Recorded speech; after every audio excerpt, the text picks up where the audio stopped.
n'est pas l'amour. Je pourrais distribuer tous mes biens aux affamés et même livrer mon corps aux flammes. Si je n'ai pas d'amour, cela ne me sert de rien. Ah, comment quelqu'un qui a distribué des vêtements, comment quelqu'un qui a distribué d'argent aux gens, il peut même livrer son corps au feu pour les gens. Mais la Bible a dit s'il n'a pas l'amour. Mais l'amour dont l'apôtre Paul parle ici.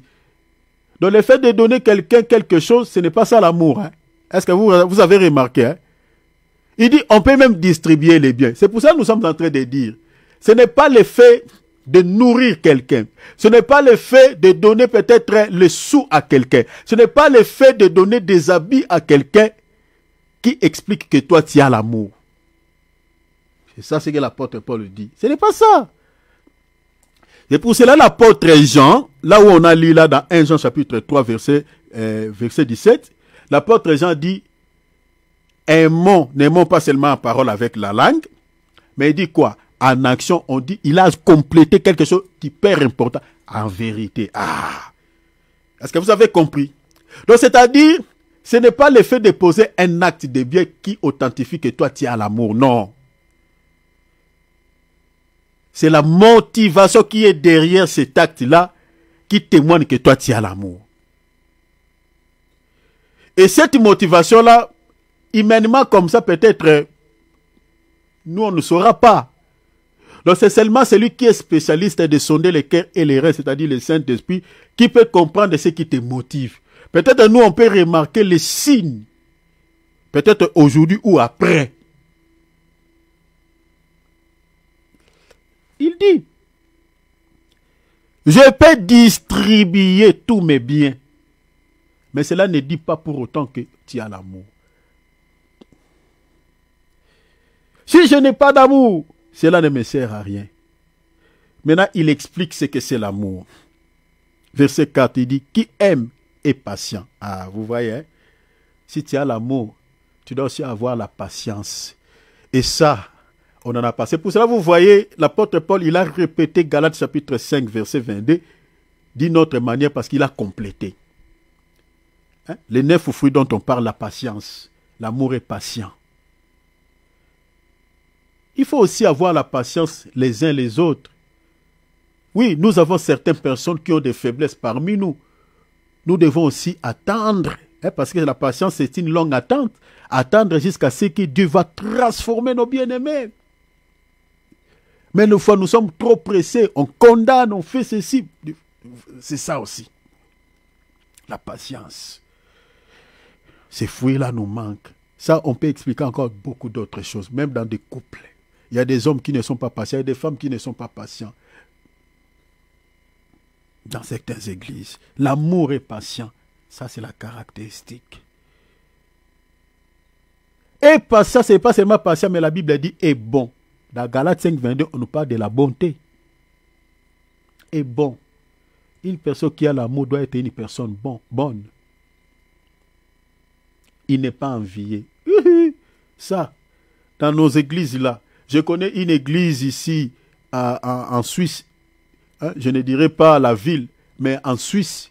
Cette église là, les gens viennent dans l'église chaque dimanche comme dans une compétition. C'est triste, hein, ce que je vous dis là.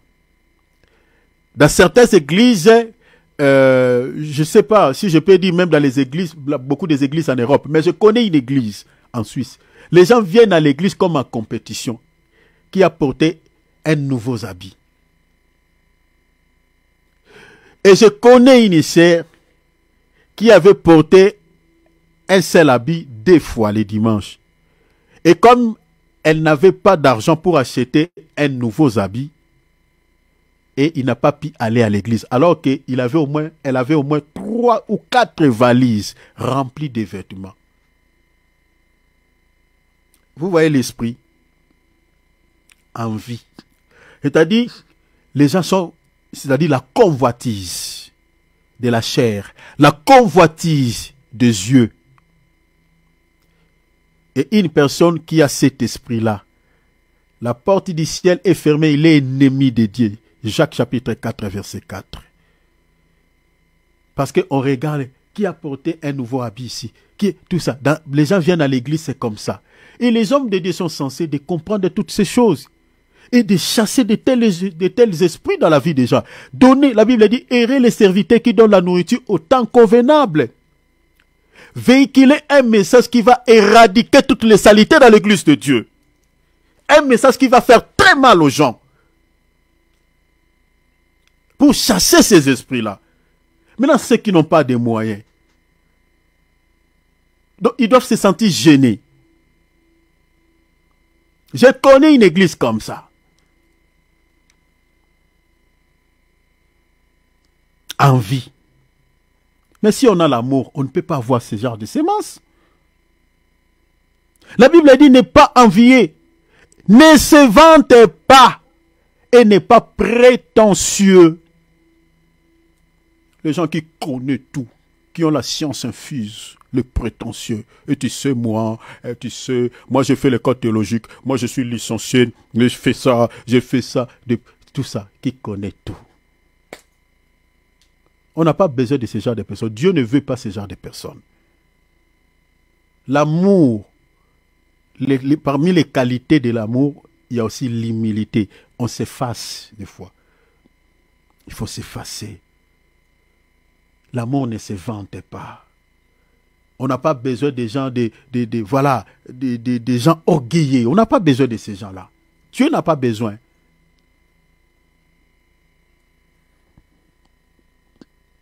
Ça, c'est les caractéristiques d'amour. La Bible dit, qui aime ne fait rien de honteux. Donc celui qui aime ne fait rien de honteux.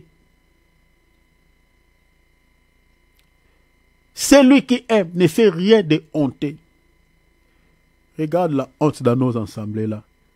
Quand on retrouve par exemple une sœur, où il y a, comme je connais les cas dans une église, donc un frère qui a engrossé une sœur de l'église, et le frère, il a nié cette grossesse.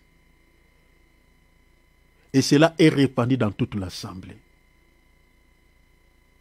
Donc, ils ont commis d'abord le péché de l'impudicité. Deuxièmement, le frère, il a menti. C'est une honte pour l'église. Chers enfants de Dieu, si on n'a pas ces caractéristiques, c'est pour ça que j'ai dit, pourquoi les hommes de Dieu ne prêchent pas un évangile? Parler de l'amour, c'est un commandement, mes bien-aimés, qui résume toute la Bible. C'est-à-dire, si on ne respecte pas ces commandements, mes bien-aimés, nous ne pouvons pas espérer à l'enlèvement que quand le Seigneur reviendra, nous partirons au ciel. Nous n'imaginons pas. L'amour. La Bible nous donne les détails. Ça, ce sont les détails. Je bénis Dieu. Que Dieu bénisse son serviteur Paul. Ne fait rien de honteux. Mais dans nos assemblées là, il y a beaucoup de choses qui font la honte de l'église. La honte. La Bible dit, le nom du Seigneur même est insulté parmi les païens à cause de vous.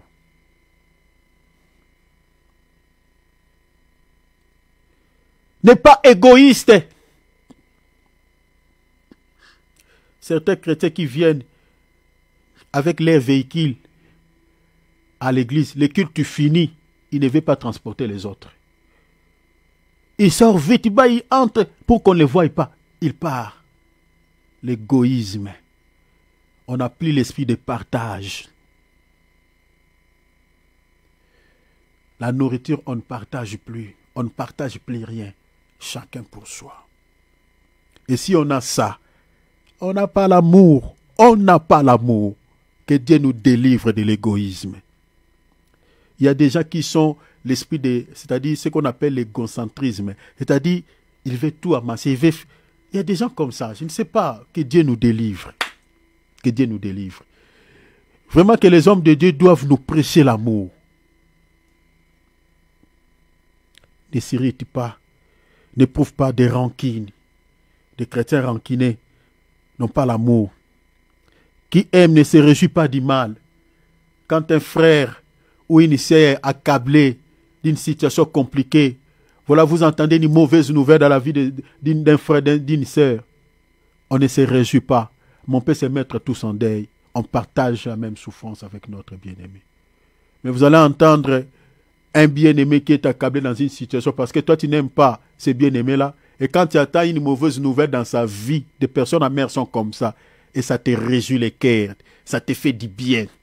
Tu dis, et voilà, ça c'est la punition de Dieu. Et lui là, et tu commences à détailler sa vie, comme si toi tu es déjà parfait, tu es déjà propre. On se réjouit des fois de la souffrance, du malheur des autres. La Bible dit, qui aime ne se réjouit pas du mal. Le malheur qui attend l'autre, pourquoi tu dois te réjouir? Le mal ici, ça peut aller même dans tous les sens. Parce qu'il y a même des chrétiens, lorsqu'il fait quelque chose de mal, il n'a pas de remords. Il n'a pas de remords. Il se sent à l'aise, il se réjouit. Il se réjouit de la vérité. Qui aime supporte tout. Il faut se supporter. Et garde en toutes circonstances la foi. Garde en toutes circonstances la foi. Que les choses marchent, ne marchent pas. On garde la foi dans toutes circonstances. C'est ça l'amour. Beaucoup de chrétiens aiment dire « Jésus, je t'aime ». Mais moindre preuve, hey, hey, hey, il commence à insulter Dieu. Il commence à murmurer. La Bible dit quand on aime, dans toutes circonstances, il faut garder quoi? Garder la foi. Je suis dans la traduction français courant. J'ai pris cette traduction. Il y a des détails qui ne se retrouvent pas dans la traduction Louis II. Quand on aime Dieu, si on aime réellement Dieu, il faut garder la foi. Tu aimes ton époux, tu aimes cette femme-là. Dans toutes circonstances, restons ensemble. Parce que la foi explique aussi la confiance. On garde la confiance les uns les autres. L'espérance, l'amour espère tout. La patience, l'amour est éternel. Oh my God, l'amour est éternel. Bien-aimés, vous voyez la liste que l'apôtre Paul nous a donnée au sujet de l'amour. Et si on n'a pas toutes ces caractéristiques, cela approuve suffisamment qu'on n'a pas l'amour. On n'en a pas. Peu importe tout ce qu'on peut dire, mais on n'a pas l'amour. On n'a pas l'amour. On n'a pas l'amour. Et retenez, nous sommes amis avec le Seigneur si nous respectons ses commandements. Aimez-vous les uns les autres.